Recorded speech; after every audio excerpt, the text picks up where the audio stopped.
Employees and officers नाम से संगठन है, जिसको के पी चौधरी जी अपनी पूरी सेवाएं देके समाज की सेवा कर रहे हैं। और मैं चाहूँगा कि अपना परिचय स्वयं के पी चौधरी जी दें। तो रूबरू हैं आपके सामने के पी चौधरी जी। सभी को जय भीम, नमो बुद्धाय। जैसा अभी हमारे पत्रकार बंधु ने बताया, मेरा नाम के पी चौधरी है। मैं all India federation of SC/ST organisations, जो कि एक एपेक्स बॉडी है पूरे देश के सरकारी अधिकारी कर्मचारी संगठनों की, जिसमें भारतीय रेल भी है, जिसमें CPWD भी है, सारे बैंक्स हैं, LIC है, GIC, स्टेट गवर्नमेंट है, स्टील अथॉरिटी है, सारे विभाग जो मिलकर के ये 40 लाख अधिकारी कर्मचारियों का एक समूह है। इसका ये महासंघ 1997 में बनाया गया था। उसमें मुझे उस समय राष्ट्रीय महासचिव की जिम्मेदारी दी गई थी और तब से लेकर अब तक मैं इस जिम्मेदारी का निर्वहन कर रहा हूँ। इसके साथ साथ भारतीय जीवन बीमा निगम, जो कि अपना SC/ST कर्मचारी अधिकारियों का जो कल्याण संघ है, जिसमें 31,000 SC/ST कर्मचारी पूरे देश में काम करते हैं, मैं उसका अभी राष्ट्रीय प्रधान महासचिव हूँ। और अभी पिछले दिनों मैंने सरकार की नौकरी से इस्तीफा दिया था 14 अक्टूबर 2021 को, और राष्ट्रीय लोकदल पार्टी मैंने ज्वाइन की थी, और राष्ट्रीय लोकदल पार्टी में भी मुझे राष्ट्रीय महासचिव की जिम्मेदारी दी गई है। तो ये मेरा एक संक्षिप्त परिचय है। और नॉर्मल कोर्स में मैं कनॉट प्लेस में एक हेडक्वार्टर अपना बना हुआ है, करीब 4000 स्क्वायर फीट का ये बाबा साहब अम्बेडकर के आशीर्वाद से कार्यालय है। इस कार्यालय में ये F ब्लॉक, जो F19 United India Life building, Middle Circle, opposite gate number 6, Palika बाजार, कनॉट प्लेस, नई दिल्ली में स्थित है। यहीं पर समाज के, देश के, विदेश के सभी लोग, संगठन के जो भी कार्यकर्ता हैं, समाज के कार्यकर्ता, सभी लोग बैठ कर के समाज के विषयों पर चर्चा करते हैं। और इसमें 2 कॉन्फ्रेंस हॉल हमने बनाए हैं। एक का नाम है डॉक्टर अम्बेडकर मेमोरियल हॉल, और एक का नाम है संत गुरु रविदास मेमोरियल हॉल।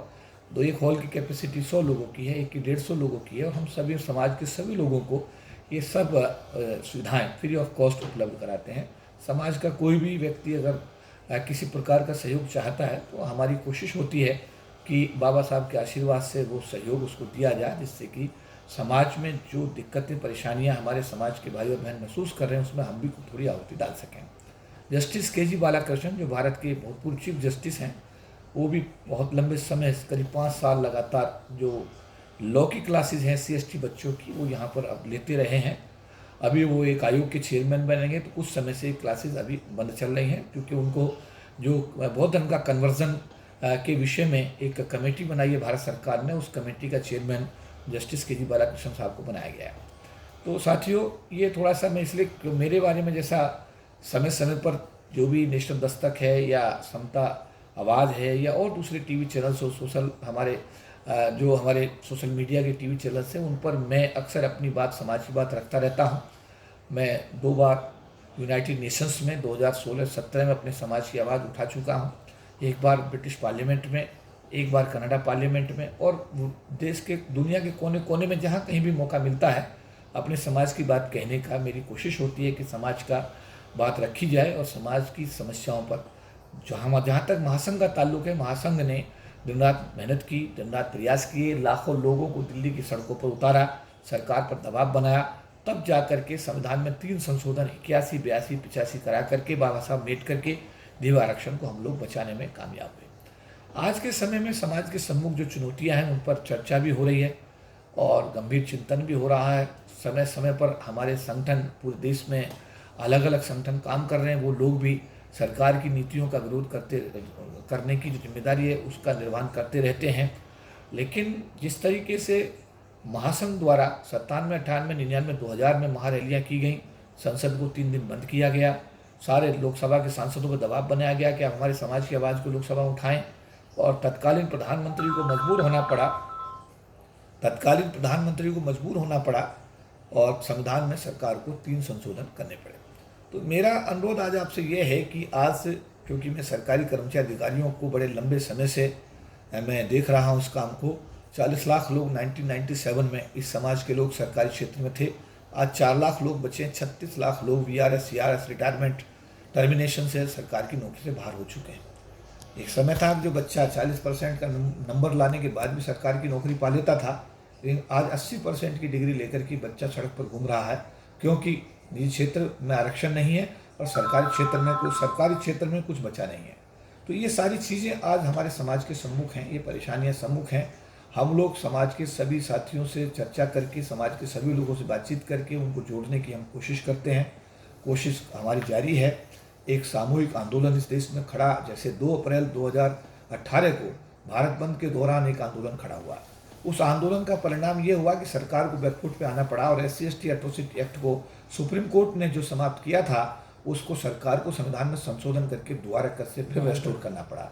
तो ये समाज की ताकत है। हम लोग, कोई नेता अपने दम पर अगर ये दम भरता है कि वो अकेला कुछ कर सकता है, मेरा कहना है वो झूठ बोलता है। समाज जब तक इकट्ठा नहीं होगा, एकजुट नहीं होगा, बैनर्स हमारे खत्म होकर के सब लोग बाबा साहब के नाम पर एकजुट जब तक नहीं होंगे, अपनी ताकत नहीं दिखाएंगे, सरकार तब नहीं है। और जब तक सरकार दबाव में नहीं आएगी तब तक हमारे समाज के बारे में वो कुछ करने वाली नहीं है। तो मेरा इस समय यही आप लोगों से अपील है कि आप परिधि से बाहर आएँ, जाति उपजाति से बाहर आएँ, अपने स्वार्थों से ऊपर उठें, समाज की जिम्मेदारी को समझें। क्योंकि आज जो लोग सरकार की नौकरी में आ गए, आज उनके बच्चे उनसे पूछेंगे कि आप 40% की डिग्री लेकर के नौकरी में आ गए सरकार की, मैं 80% की डिग्री लेकर के MBBS की मैं कहाँ जाऊँ, बीटेक की डिग्री लेकर मैं कहाँ जाऊँ। तो ये समस्या घर घर की होने वाली है, हर परिवार की होने वाली है। इसलिए ये समस्या, क्योंकि समाज की समस्या है, मेरा आह्वान है इस TV चैनल के माध्यम से आप लोगों से कि आप अपने निजी स्वार्थों से ऊपर उठिए। आप अपनी पार्टी लाइन से, सांसदों को मैं कहता हूँ पार्टी लाइन से ऊपर उठिए, समाज की आवाज़ बनिए। जो लोग अपने अपने संगठनों की परिधि में फंसे पड़े हैं, उन लोगों से मैं कहता हूँ अपने संगठनों की परिधि से ऊपर आइए और समाज की समस्या को सबसे बड़ी आप जो ना एक आप समस्या को, उसको आप पहली प्राथमिकता, वरीयता दीजिए। जब समाज इकट्ठा होगा, निश्चित रूप से सरकार 97, 98, 99 के आंदोलन से डरी थी, 2 अप्रैल 2018 के आंदोलन डरी थी। अगर ऐसा ही आंदोलन अगर दोबारा कर से हम सब लोगों ने मिलकर दिल्ली की धरती पे किया, तो हम अपने समाज के हकों को बचाने में और अपने समाज को न्याय दिलाने में निश्चित रूप से कामयाब होंगे। तो जैसा कि साथियों आपने देखा कि मैंने कुछ सवाल भी नहीं किए और चौधरी साहब ने विस्तार से अपनी बात और समाज को उन्होंने मैसेज दिया है। चौधरी साहब, एक महत्वपूर्ण सवाल है कि जब सरकारी नौकरियां नहीं हैं तो इकोनॉमिक फ्रीडम जो हमारे समाज को मिलना चाहिए, उस दिशा में हमारे आने वाली जनरेशन क्या करे, और साथ ही सोशल चेंज के लिए, क्योंकि अब से आगे जितनी भी जिम्मेदारी है वो नई जनरेशन को ही उठानी होगी, तो आपका क्या मैसेज रहेगा? देखिए, जातिवाद खत्म करने के लिए डॉक्टर अम्बेडकर एक हमको बहुत बड़ा एक रास्ता देकर गए हैं और उन्होंने खुद ब्राह्मण जाति की महिला से शादी की थी। और हम लोगों को अंतरजातीय विवाह के बारे में सोचना चाहिए, क्योंकि ये जाति इतनी आसानी से इस देश से जाने वाली नहीं है। जब 32 करोड़ हमारे समाज के बच्चे, जो हमारी आबादी है इस देश के अंदर, जो बच्चे हमारे नवयुवक हैं, जनरल कैटेगरी की लड़कियों से शादी करेंगे, ये हमारी बेटियां उधर जाएंगी, निश्चित रूप से ये समस्या का समाधान अंतर्जातीय विवाह के माध्यम के रूप में, एक विकल्प के रूप में देखा जा सकता है। इसके साथ साथ जो भी आपने कहा कि हम जो आर्थिक क्षेत्र है उसमें हमारे कदम बढ़ने चाहिए। निश्चित रूप से आर्थिक क्षेत्र में देखिए, लैंड हमारे पास नहीं है, सरकारी नौकरी हमारे पास बची नहीं है, क्योंकि सरकारी क्षेत्र ही नहीं बचा है। तो हमारे पास क्या है कि अब हम रोज़गार के माध्यम से, रोज़गार बड़े भी हो सकते हैं, छोटे भी हो सकते हैं, तो उन रोज़गारों की संभावना जो भी देश के अंदर हमारे सामने उपलब्ध हैं, उन सब पर हमारे समाज के लोगों को विचार करना चाहिए।